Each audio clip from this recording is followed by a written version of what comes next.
This is the most famous mask in the world. It comes from the gilded treasure of Tutankhamun, the boy king of Egypt, whose tomb was discovered in the Valley of the Kings 100 years ago. What most people don't realize is that this mask hides the ugly truth about the curse of the boy king. When Howard Carter found the tomb of Tutankhamun in 1922, he opened a Pandora's box of mystery and legend, and the spirit of intrigue surrounding the tomb hasn't faded even after 100 years. There are tales of eerie premonitions, mysterious deaths, and an ancient curse plaguing anyone who dares disturb the pharaoh's eternal rest. This all raises the question, was there really a curse on Tutankhamun's tomb? And if not, what terrible secret does the boy king's tomb hide?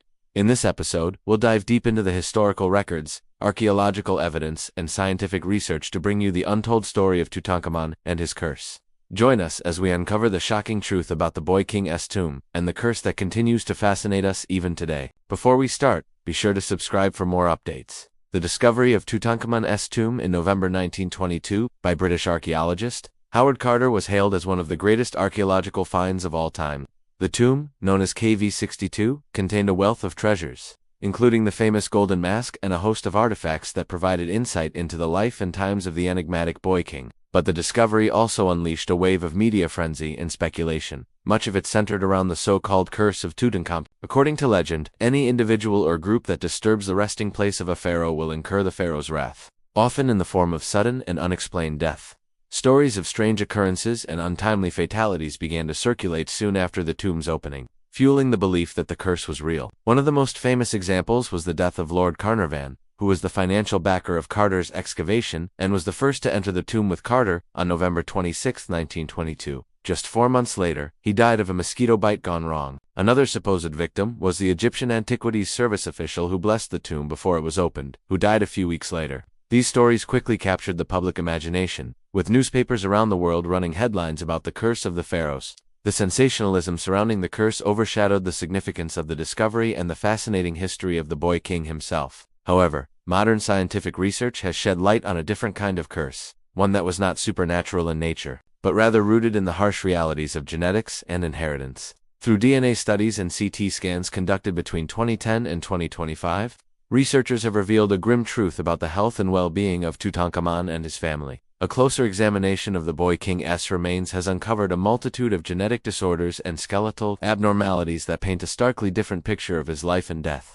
Born around 1341 BCE, Tutankhamun was the son of Akh and his full sister, making him the product of centuries of close-kin marriages among the pharaohs of Egypt's 18th dynasty. This practice had led to an accumulation of harmful recessive genes in the royal gene pool. Tutankhamun's unique genetic makeup would have made him particularly susceptible to these conditions. He suffered from several skeletal deformities, including a clubfoot, kyphoscoliosis, and vascular necrosis. Additionally, he was afflicted with a range of health issues such as malaria, bone necrosis, and respiratory problems, all of which contributed to his overall frailty. These physical ailments were not merely the result of his genetic inheritance, but also reflected the wider social and political context of his life. The royal court, despite knowing about Tutankhamun's disabilities, went to great lengths to maintain the appearance of a strong and healthy ruler. This included commissioning flattering portraits and organizing public rituals that portrayed the boy king as a symbol of divine strength and leadership. In reality, however, Tutankhamun's physical limitations were so severe that he required over 130 walking canes throughout his lifetime. His speech was also reportedly impaired, making communication a challenge. Despite his condition, Tutankhamun was married to his half-sister Enkidunamun, but the union produced no surviving heirs. Their 2 daughters were stillborn and are believed to have suffered from the same genetic defects that plagued their parents.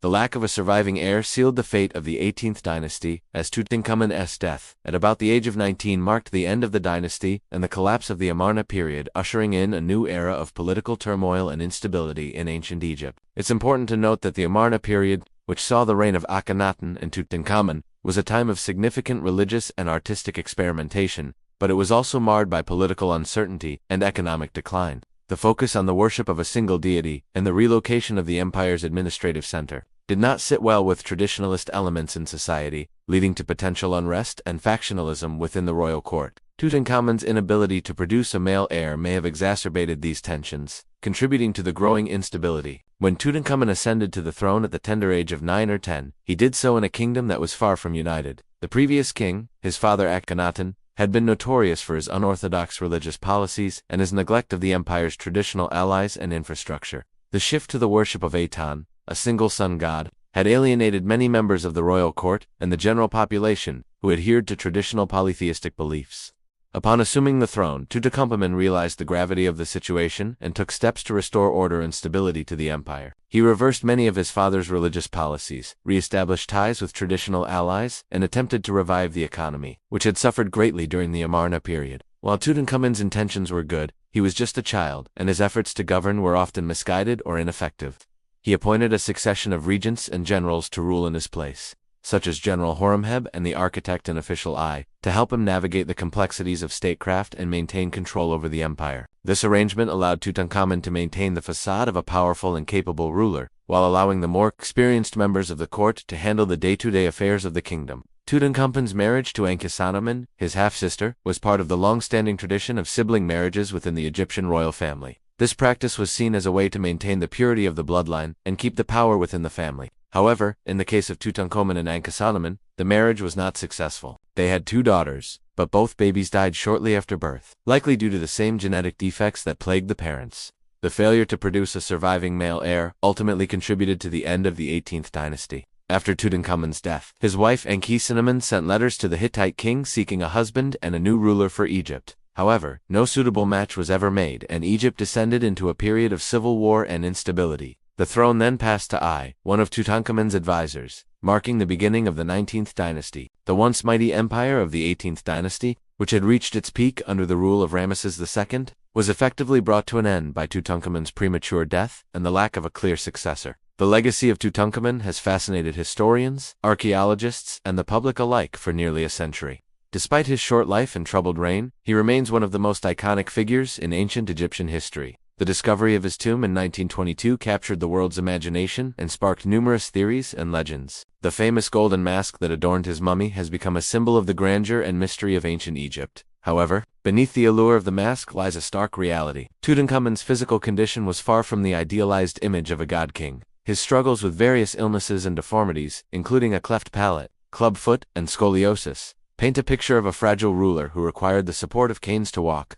The revelation of his genetic disorders through modern scientific analysis has shed light on a different kind of curse, one that was not supernatural, but rather the result of centuries of inbreeding and the accumulation of harmful recessive genes in the royal gene pool. Tutankhamun's story is ultimately one of tragedy. A young king whose life was cut short and whose reign marked the end of a dynasty and a significant era in ancient Egyptian history. While the curse of the boy king may have captured the public imagination, it is the story of his physical struggles and genetic hardships that truly captures the essence of his life and times. As we continue to explore the mysteries of ancient Egypt, the legacy of Tutankhamun serves as a reminder of the human cost of unchecked royal ambition and the importance of understanding the science behind the myths. We hope you enjoyed this journey back in time as we uncovered the secrets of Tutankhamun's tomb and the curse that continues to fascinate us. If you're eager to learn more about ancient civilizations and their hidden treasures, stay tuned for more updates. We've got many more exciting stories waiting to be explored. Thank you for watching, and until next time, keep seeking the answers to life's greatest mysteries.